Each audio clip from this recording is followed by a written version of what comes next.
up, everybody? This is your boy, Teran Rodriguez, bringing you another edition of Set Point. And as always, we have ourselves a jam-packed show as we have a lot of volleyball to discuss, such as USA Women's Volleyball.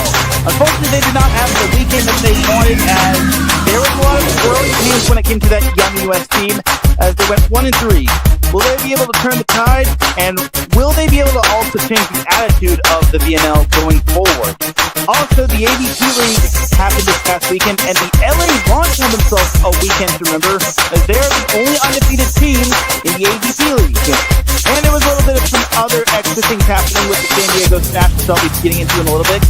And also, we have the VNL men's side of things, as we'll see what the U.S. can bring to the table under new coach Carson Fry. Miami volleyball, after that, some of the volleyball action here on Set Point. It's Teran Rodriguez bringing you another edition of Set Point here on IE Sports Radio, your direct feed for all that is sports.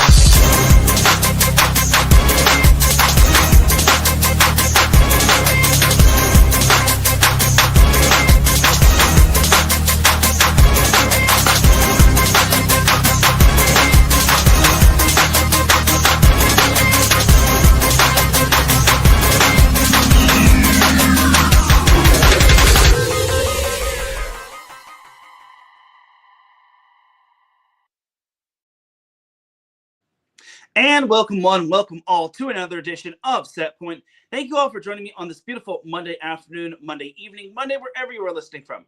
Either way, you've made your way into episode 302 of Set Point. And without any further delay, let's begin. But first and foremost, Set Point would not be where it's at without IE Sports Radio providing the platform to go live on StreamYard, Twitch, YouTube, and Facebook. Please do follow IE Sports Radio on several different social media platforms such as X, Instagram, TikTok, and Facebook. Also, make sure to subscribe to us on YouTube. We would greatly, greatly appreciate it. We're trying to reach 500 subscribers, and with your help, we could definitely make that goal happen. Also, make sure to drop in the comment section that you subscribed, courtesy of Set Point. It would really mean a lot to me. Also, make sure to check us out on our website, iesportsradio.com, for all of your latest sports news, our blog, our pages dedicated to each podcast, such as Set Point, our merchandise shop, where you can cop t-shirts, tank tops, hoodies, and so much more. Check out our Hall of Fame, where I am inductee number 10. Also, check out our blog as well, and our Fans of the Month. For the last 11 years, IE Sports Radio has been bringing you amazing content, ranging from interviewing legendary athletes, coaches, and other authorized media personnel, to building tailor-made shows dedicated to all major sports cities around the country. Thank you to everyone for all of your support and for making IE Sports Radio your direct feed for all that is sports. A huge shout out to our sponsors, Planet Jerky, Premium Brisket Beef Jerky, and Seal the Deal Wax Seals. So without any further delay, let's get on in to what our sponsors are all about. See you on the other side.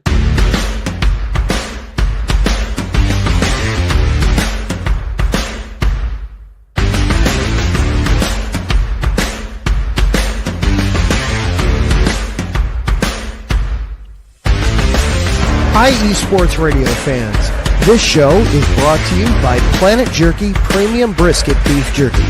Planet Jerky is the official jerky of the 2022 California League champion Lake Elsinore Storm, Single A affiliate of the San Diego Padres. This all brisket jerky has gluten-free options, contains no MSG, no sodium nitrate, is low in sugar, and high in protein. Go to their website at planetjerky.net and follow them on Instagram at Planet Jerky. Planet Jerky, the jerky that's on a whole other planet.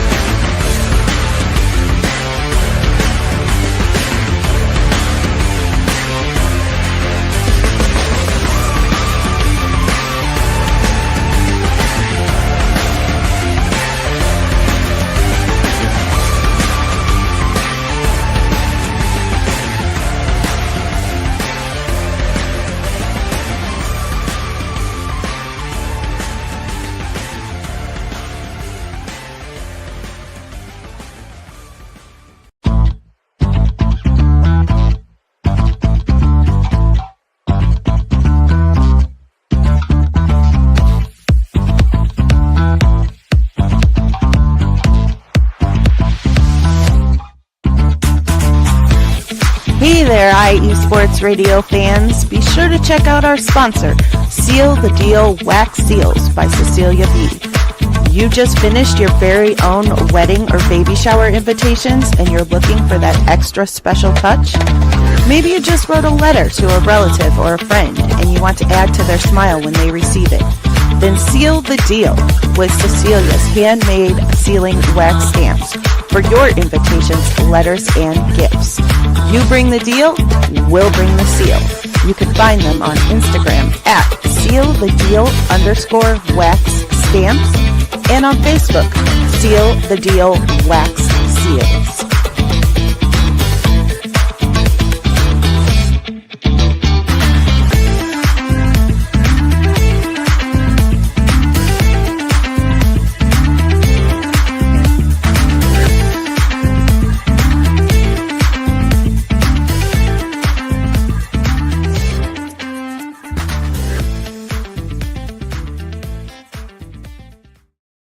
That's right, everybody. Definitely check out some of our sponsors. And we got the glitch going. I spent, what was it? It was like 3 weeks. I feel it's been like a while since I had that glitch happen. I thought my phone was supposed to be updated to the most recent software, but I digress. Anyway, so definitely check out some of our sponsors. We would greatly appreciate it. Thank you for helping keep the lights on. And the way you can follow SetPoint on social media is on X, formerly known as Twitter, at set_point.ie. And you can follow me personally on X as well, at Teran Rodriguez 1. You can also follow me on Instagram, at set_point.iesr, where I'm starting to be more active on there just because, well, for starters, Instagram is starting to be gain more traction and whatnot. And I feel that's where your opportunities can grow. So definitely spread the word that SetPoint is on Instagram. That is the official SetPoint account. Any other accounts are just frauds and whatnot, and they're fake news. Anyway, so there you have it right there. And without any further delay, let's get on into some volleyball action. So we don't have a lot of volleyball to discuss. This will probably be like an hour show, kind of like last week. But let's talk a little USA women's volleyball as, well, for starters, it wasn't really the best showing for the U.S. in terms of the VNL. It was pretty bad if you ask me. But I will say that at least they tried, and I know it's a young team. It's not like the same Olympic team, but honestly, it was still pretty dreadful. 1-3. They also started 0-3, which was a first. I think it was like the first time since 1998, if not 96. So it was a pretty dreadful start. They thankfully got their first win of the season against Korea in straight sets, but man, was it a tough week for the U.S. So honestly, should we all panic? I wouldn't think so. I mean, their first match was against Italy, which are the reigning Olympic gold medalists. And they also wound up winning the VNL last year. So overall, it was tough. And the U.S. trotted out pretty much a young lineup. It was a pretty young, inexperienced lineup. They had players like Logan Lidnicki, who's still in the NCAA. They had Sarah Franklin, who was a stud at Michigan State, then Wisconsin. You also had Amber Igidi, who was 1 year removed from college and whatnot. You also had Olivia Babcock, who is still currently in college, which I think is pretty awesome sauce. So the first two sets were pretty much just thumpings. It was basically the indication that the U.S. had a very rookie-laden team, whereas Italy had most of their lineup or pretty much most of their team from the Olympics from last year. But the third set, the U.S. looked like their strong selves. They looked very good. They were up 21-14, and I was thinking if the U.S. could just get this set, that would be a win in their books. Unfortunately, we got to remember this is Italy we're talking about. They're number one in the world as they're able to make a furious comeback to eventually take that third set 30-28. I will say this about this year's USA team. They at least scored into the 20s, unlike last year's Olympic team. even though this is a completely potato team, and maybe Italy had some reserves in, but I digress. But again, it wasn't all bad. Logan Linicki was awesome. Amber Igidi also stood out. Sarah Franklin also stood out as well. So it was basically get your feet wet match, and there was some promise there. But the second match against Brazil, which you got to remember that this whole VNL or some of the VNL was taking place in Rio de Janeiro. Oh man, we all talk about how Hawaii and Nebraska have passionate fan bases. Brazil basically tops that and then some, as Brazil pretty much ran right through the U.S. This was a rematch of last year's Olympic semifinal match, where the U.S. wound up winning that in 5 sets, which they had the infamous Catherine Plummer sick match, but she was able to power through that one. So overall, it was pretty much to be expected. So no ultimate reason to basically go further than that. But then this matchup, oh man, the Czechia matchup, formerly known as Czech Republic, formerly known as Czechoslovakia. This matchup right here, this was a Friday matchup. And I know this was the U.S.'s third straight match, but some other teams had third straight matches as well. And in this match, the U.S. took the first 2 sets. Everything was going hunky-dory for the U.S. It looked like they were going to be winning this matchup, and they were getting the young players the first win of the season, of the VNL. But the third set, Czechia was able to take that set, and then they took the 4th set. And the 5th set, oh man, I know the U.S. is a young team, young, inexperienced team. This is pretty much their B team, but there is no way they should have lost that 5th set. They wound up losing it 27-25, which has reminiscence of USC-UC Irvine in men's volleyball. They also wound up whiffing on 10 match points. 10 match points. And you want to know what's worse? It's that this was Czechia's first VNL win ever. This was absolutely just flabbergasting. I could not believe it. I was just downright there. No. Look, I get it. Czechia's big 3 really went off, but there's no way the U.S. should be losing a 2-0 lead, whiffing on 10 match points, and they should be getting reverse swept. This is just unacceptable. And oh man, USA Volleyball Twitter or X was going off. Everyone was so irate at Eric Sullivan. And some are saying that there was some Texas bias and whatnot, and Texas prejudice and whatnot, or so on and so forth. But overall, oh man, this one had to have hurt if you're the U.S. And it really is a confidence dropper if you're the U.S. But thankfully, they were able to take down Korea yesterday. They had Saturday off, which was kind of a good time for them to lick their wounds and to basically recover, get their mind off the loss and whatnot. So I will just say that win yesterday felt refreshing, as Amber Igidi was a stud. You also had Logan Linicki also doing great things. Amber Igidi had 8 blocks in that match. She was just fantastic. She also had 7 kills as well. Sarah Franklin was also legit. Maddie Skinner was also legit as well. So overall, a great way to end the VNL, even though they went a whopping 1-3, and their past 2 games they went 1-1. But there's still plenty of time for them to right the ship. I wouldn't call it anything bad, but I will say, if I were Eric Sullivan, I would definitely try to tweak some things. And I feel maybe they should bring back some of their veteran rosters, but I digress. Marcus Loves Great pops in the chat room. He says, salute to you too, Marcus. All right, but let's check out the entirety of the VNL on the women's side from last weekend. So late last Tuesday, early last Wednesday, we had Turkey taking down France in 4 sets in Beijing, China. And then Poland took down Thailand in straight sets, same place. And then China took down Belgium in straight sets. Then Japan took down Netherlands in straight sets. And that was actually in Canada. That last match was actually in Canada. And then, like I mentioned, Italy swept USA. Dominican Republic took down Serbia in a reverse sweep in Canada. Then you had Brazil sweeping Czechia in Rio de Janeiro, Brazil. Then Canada defended its home turf with a 5-set win over Bulgaria. And then to close off day one, you had Germany sweeping Korea in Rio de Janeiro, Brazil. And then jumping over to Thursday. No, it wasn't Thursday. It was, it was Thursday. Thursday, we had Belgium taking down Thailand in 4 sets. Poland took down China in 4 sets. Bulgaria took down Dominican Republic in 4 sets.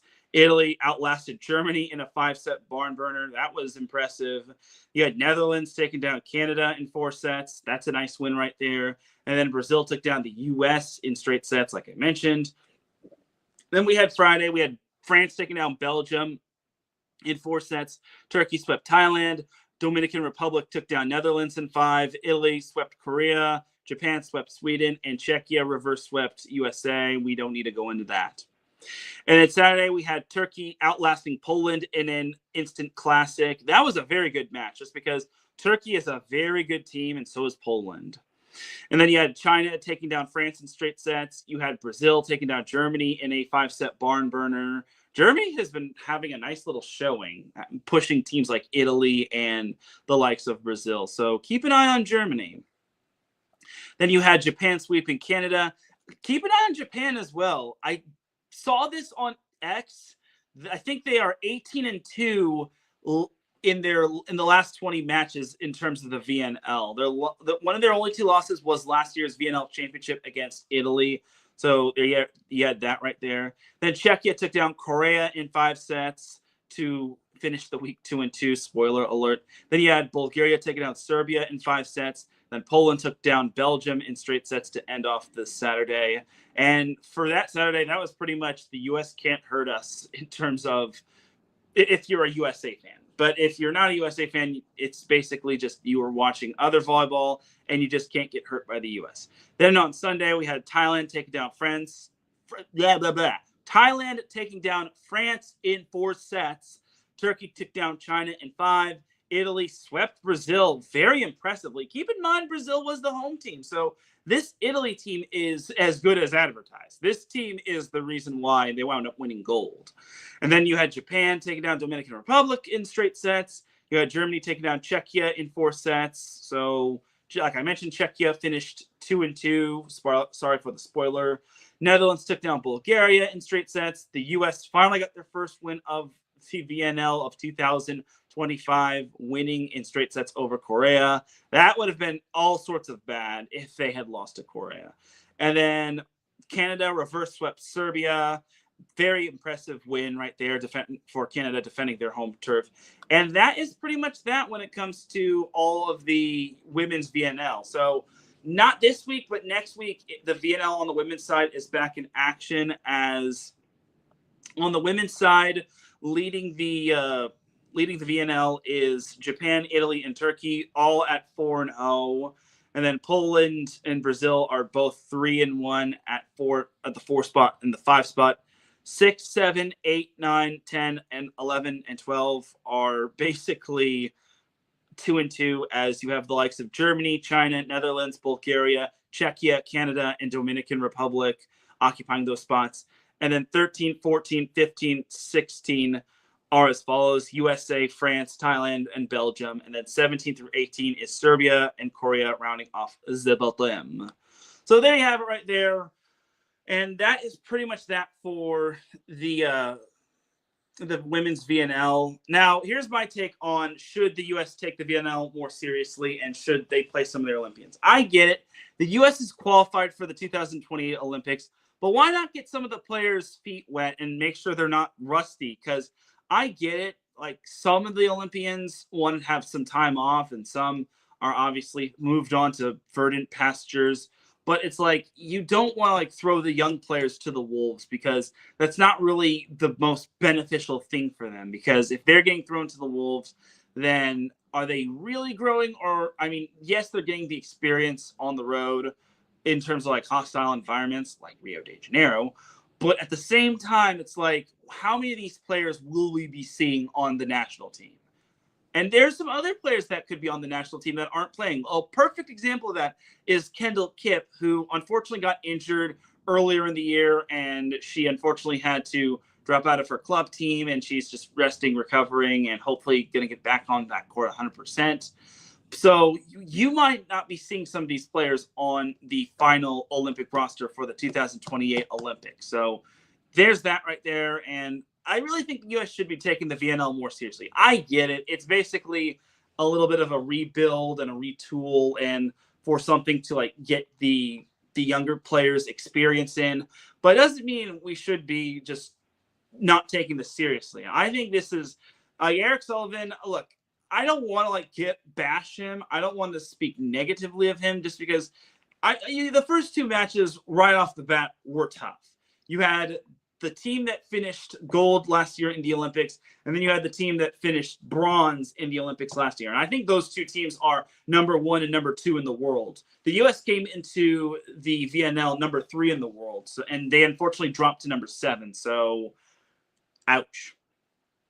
So I think the U.S. kind of needs to take this a little bit more seriously. And I feel even though Eric Sullivan wants to get all his players involved, have a set lineup. Don't just rotate players in the net. If a player is just playing good, don't take him out. Just keep them in.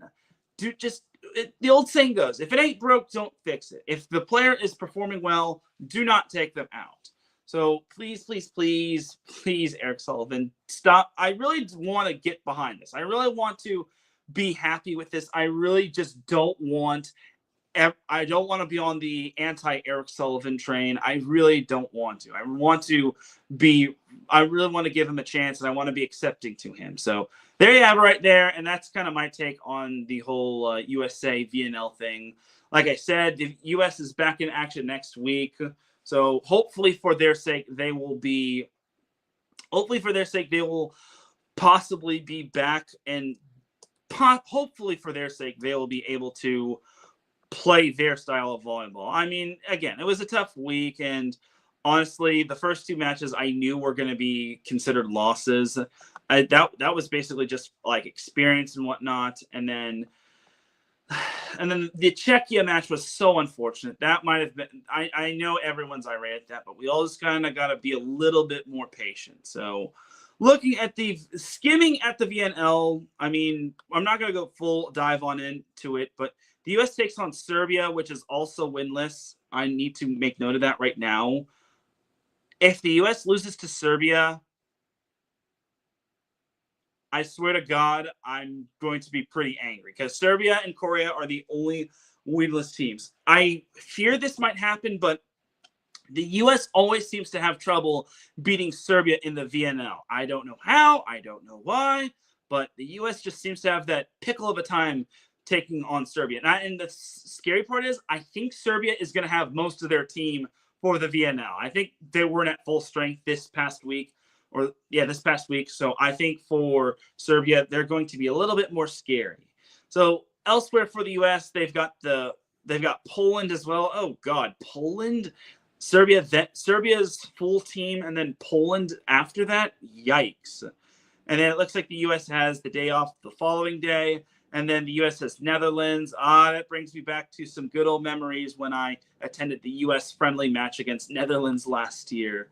Good times when I reported about Jordan Larson having a shoulder injury, and USA Volleyball kind of got mad at me because I was, quote unquote, interrogating the athletes or pestering the athletes and whatnot when I was trying to be a reporter and whatnot. That's what I am.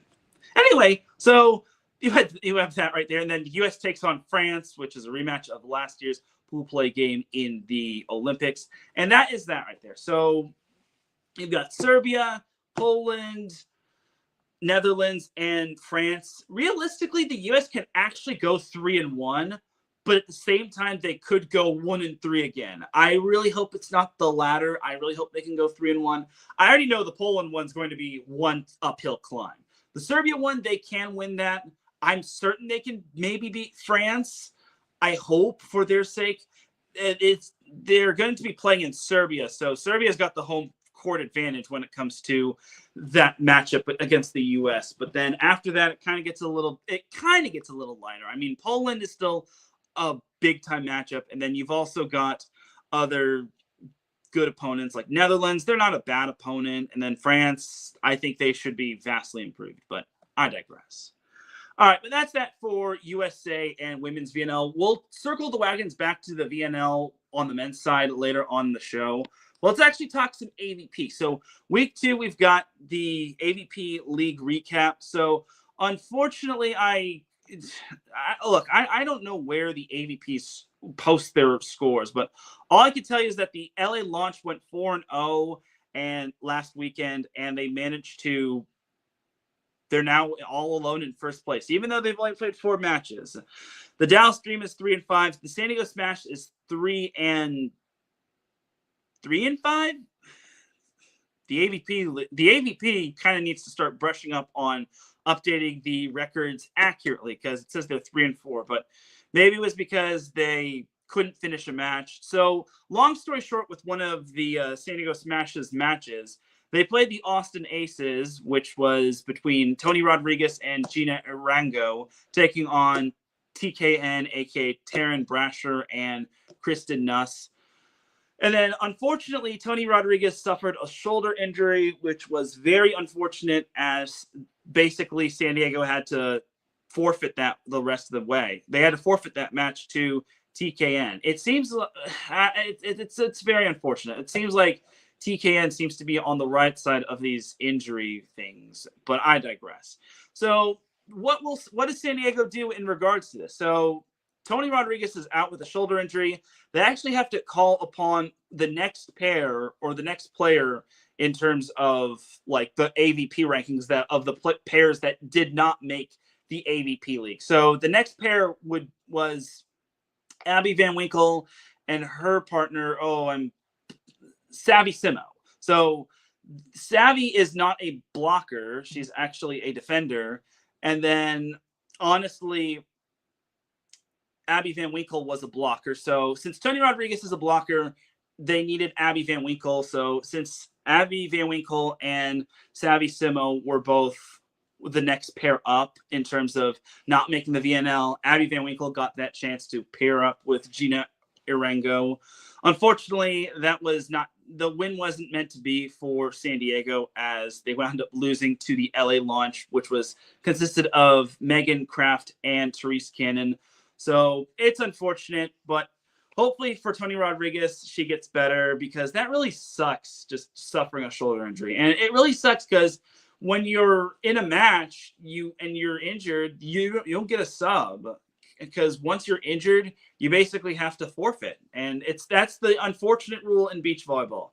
You can't really hate that rule. You just got to just play on with it, or just not play at all. So, and it sucks, but it is what it is. And that's just how it is, unfortunately. But thankfully, hopefully she'll be all right. I'll try to get like an update on that, just because it would be so awesome to see an update, and hopefully Tony Rodriguez will be all right. So overall, that is that right there for I guess I should also go over some of the other results. The Dallas Dream also went 1-3, as they are 3-5 as well. The Austin Aces went, the AVP does not do the best job of updating their leaderboard.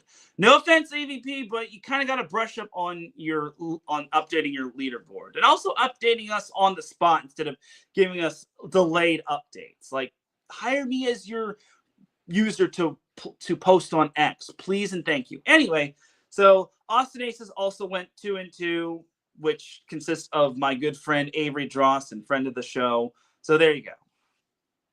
All right, so next up for the AVP, and I actually did not post this when it came to the AVP. The next event is actually this weekend on Friday all the way through Saturday. So it's AVP League week number 3. This one will take place in Miami, Florida at the Wayfair Arena. Yeah, Wayfair Arena in Miami, Florida. So the Palm Beach Passion takes on the New York Nitro to start things off on Friday at 6 p.m. Pacific time. Maybe it's Eastern.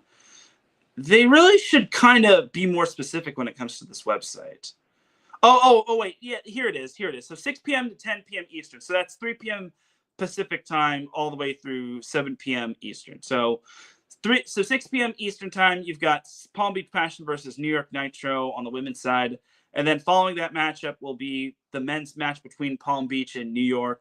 Then you've got the Miami Mayhem taking on the Brooklyn Blaze on the women's side. And then on the men's side is Miami and Brooklyn. And then on Saturday, you've got the New York Nitro taking on the Brooklyn Blaze. A nice little New York matchup. I love it. And then you got the New York Nitro taking on the Brooklyn Blaze on the women's side. That's at 6 p.m. Eastern time, and then 7 p.m. Eastern time following that. And then following that, you've got the Palm Beach Passion taking on the Miami Mayhem in a nice little Florida battle. That the women's match is at 8 p.m. Eastern time, and then the men's match is at 9 p.m. Eastern time to close off week 3 of the AVP League. So the AVP League is going rapid fire, if you ask me. And honestly, I'm here for it just because we don't have a lot of volleyball outside of VNL and whatnot. Week 4 of the AVP League isn't this week, but the following week at East Hampton, New York. And then the week 5 of the AVP League will not be until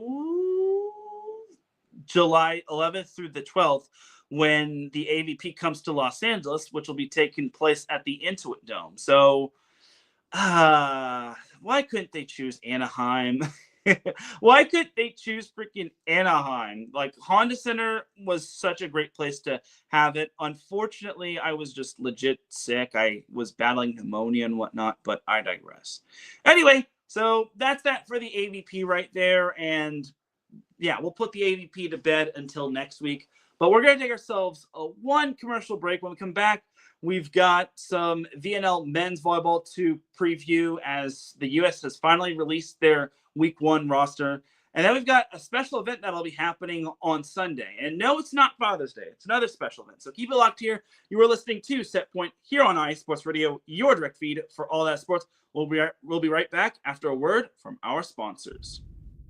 Rise and shine. It's 4 a.m. The stars are still out. The sun is beneath the horizon.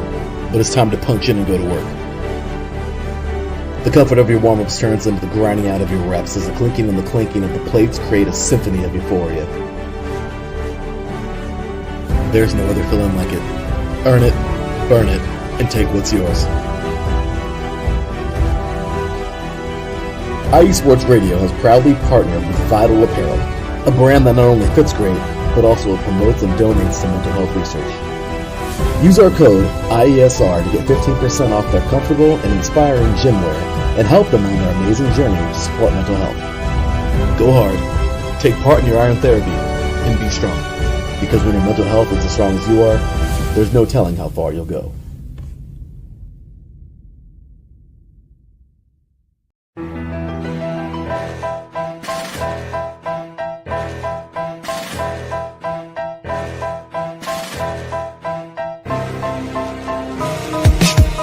For the last 10 years, IE Sports Radio has been bringing you amazing content ranging from interviewing legendary athletes, coaches, and other authorized media personnel to building tailor-made shows dedicated to all major sports cities around the country. Make sure to follow us at IE Sports Radio on X, Instagram, Facebook, TikTok, and YouTube to keep up with the latest in sports and with all of our shows. Also, make sure to check out our daily updated website at iesportsradio.com. At iesportsradio.com, you can see our daily show schedule and check out all of our show pages with personal bios to learn a little bit more about each of our awesome hosts. In addition to our show pages, you can catch the iSports Radio blog, Hall of Fame, Fans of the Month page, and our merchandise shop including t-shirts, tank tops, caps, long sleeves, hoodies, and more. For now over a decade here at IE Sports Radio, we've continued to be by the fans, for the fans, and we thank you all for your support and for making IE Sports Radio your direct feed for all that is sports.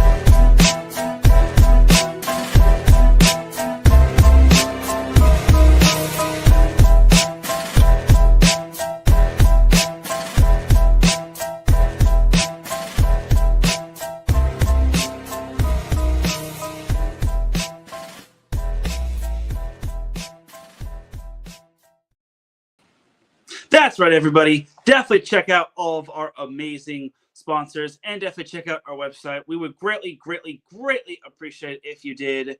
And thank you for all of your support when it comes to IE Sports Radio, your direct feed for all that is sports. Here is the info down below. I definitely would encourage you to follow IE Sports Radio, because we're all a bunch of unique fans who really love our sports and love what we do, and we would greatly appreciate it. So with all that being said, let's talk some.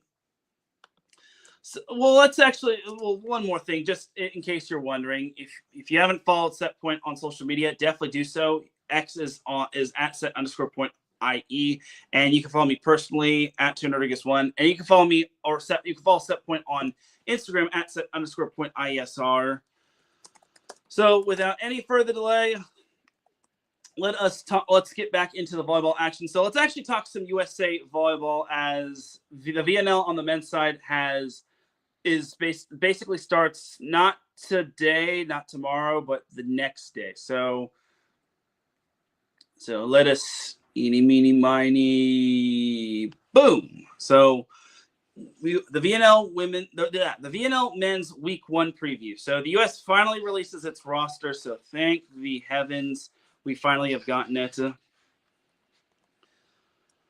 So here is the roster as follows. So this was released earlier in the day via USA Volleyball. So the roster is as follows: Mason Briggs, Jeff Jendrick, Quinn Isaacson, Gabby Garcia, Kyle D'Agostino, Kyle Hobus, Andrew Rowan, Cooper Robinson, Patrick Gaspin, Nolan Flexen, Merrick McHenry, Ethan Champlin, Matt Knigge, and Jordan Ewart. So those are your rosters. If you thought anything else, just it's unfortunate, but it is what it is.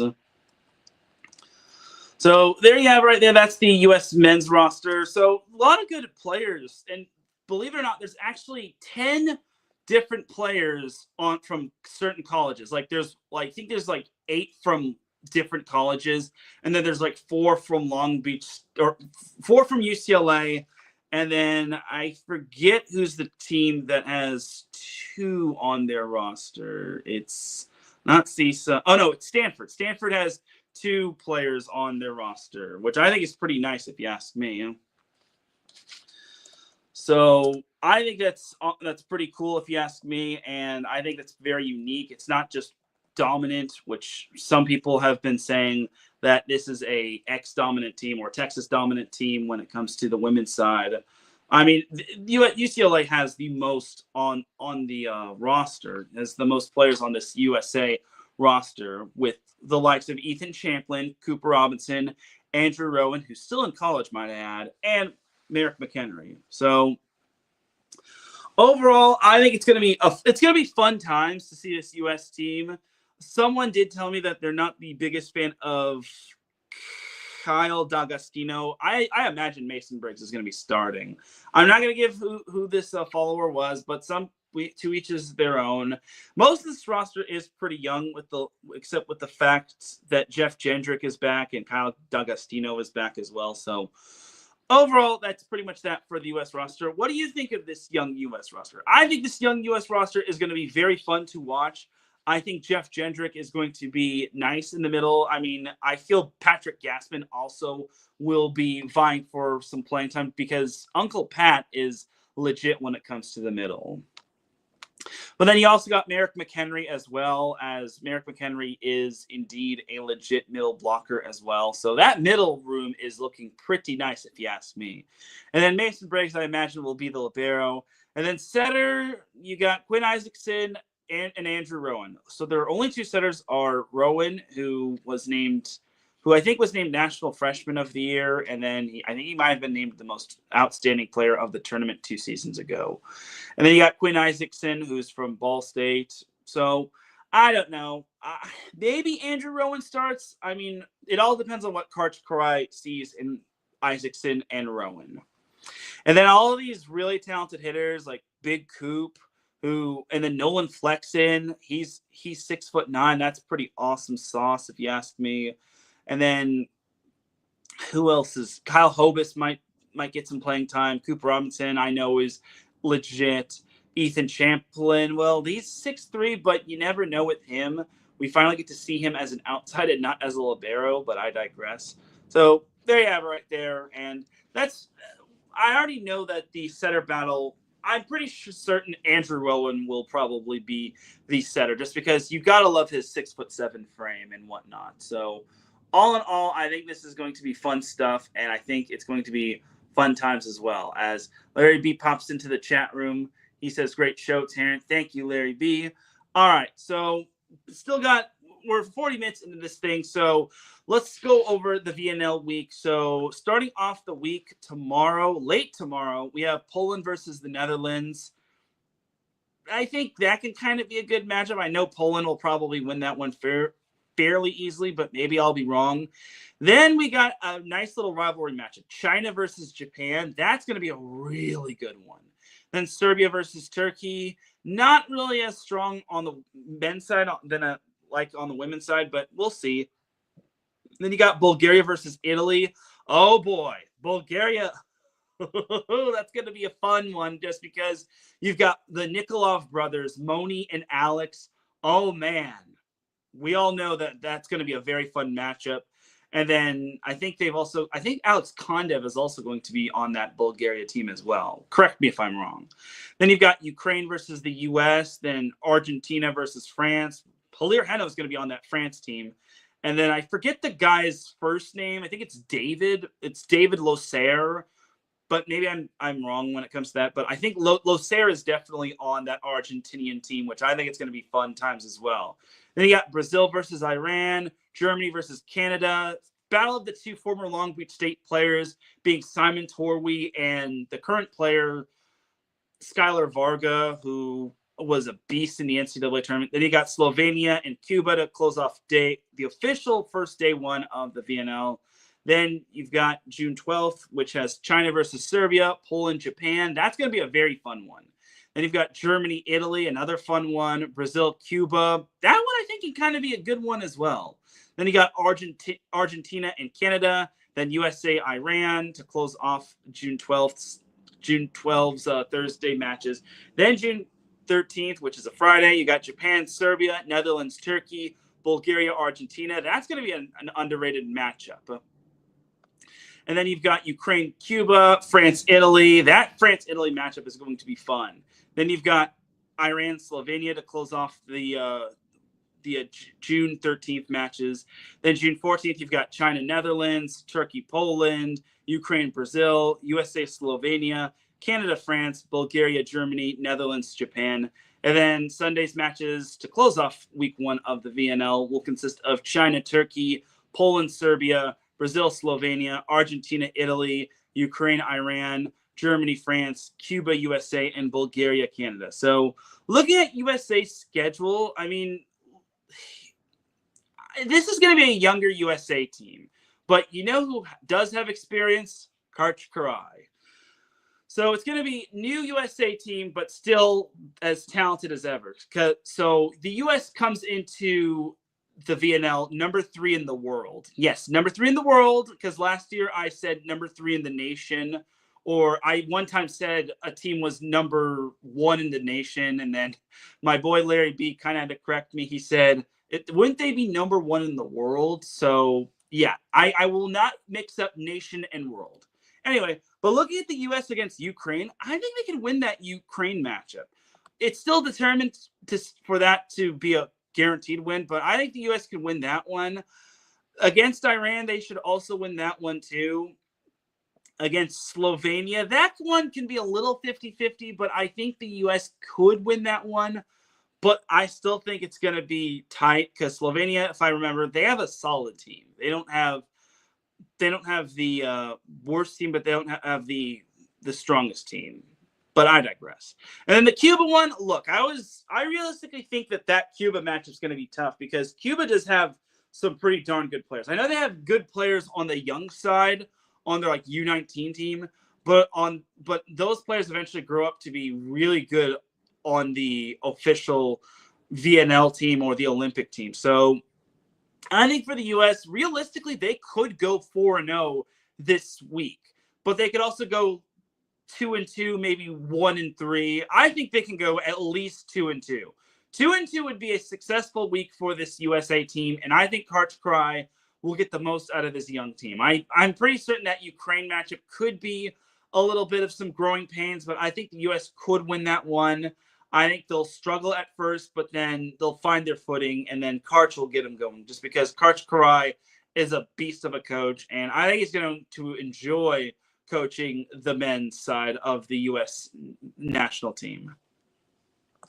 So there's that right there when it comes to the VNL side of things, and that's pretty much that when it comes to the VNL. I think for the men's VNL, it's going to be very fun, if you ask me.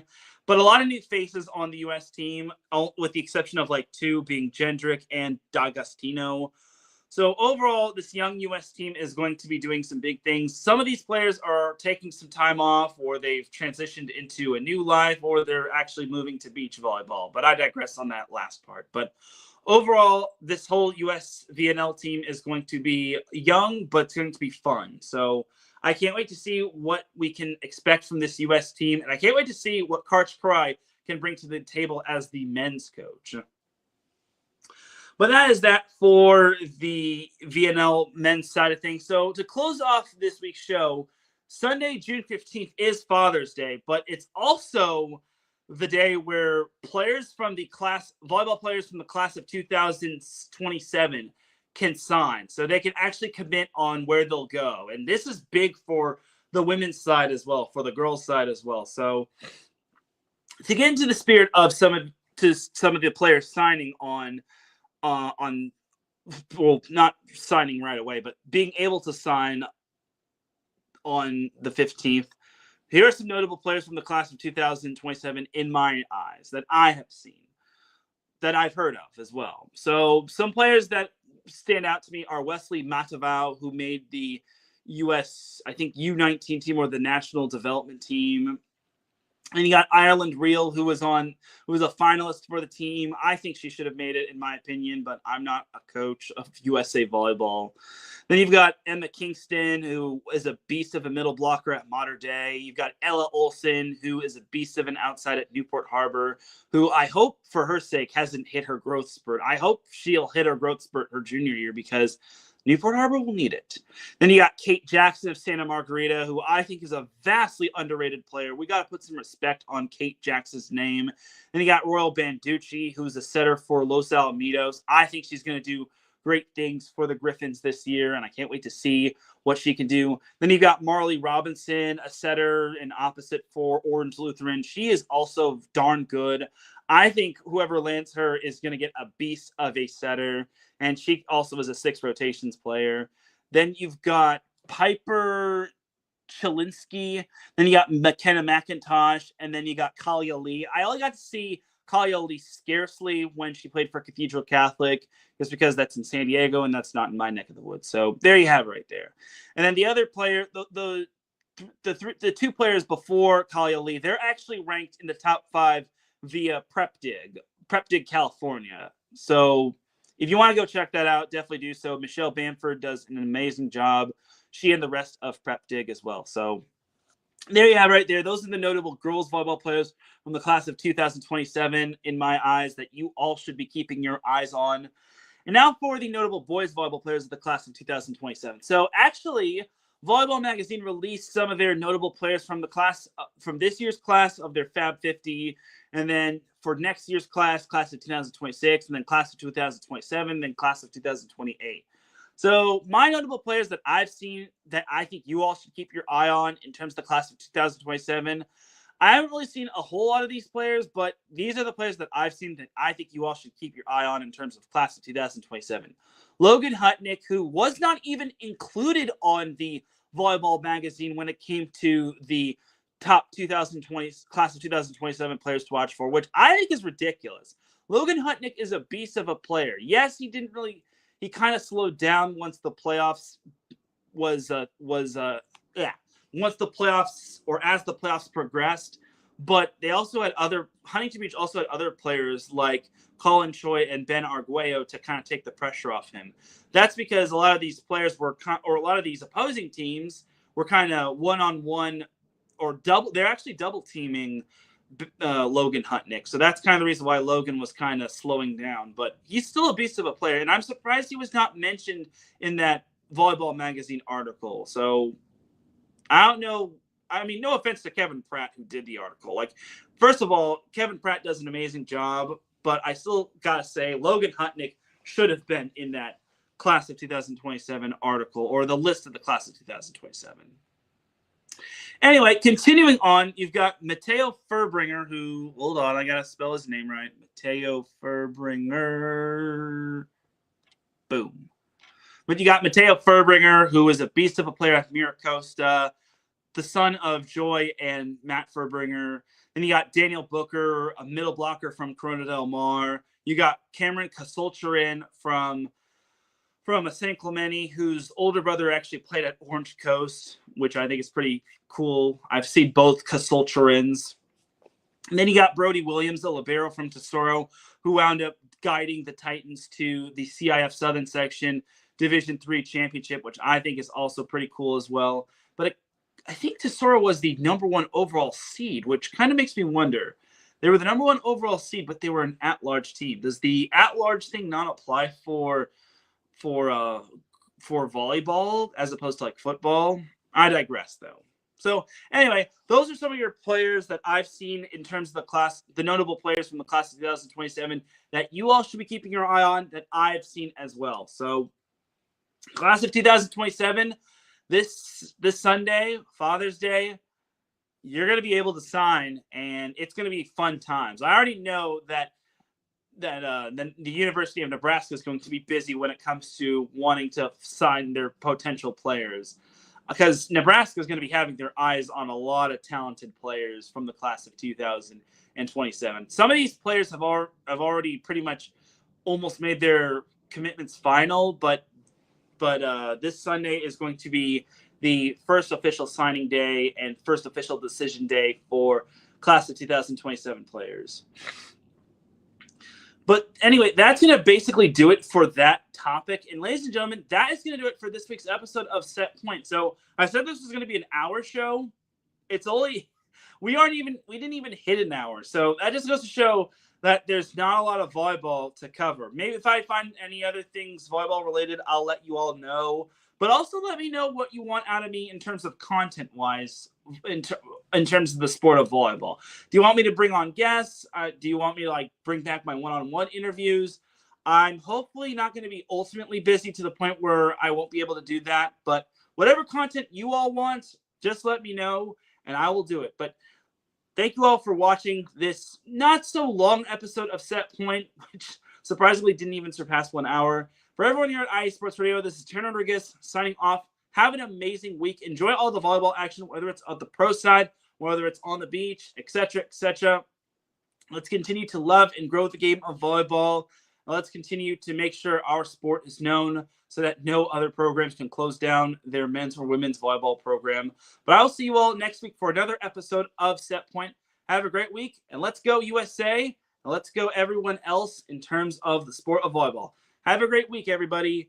Peace.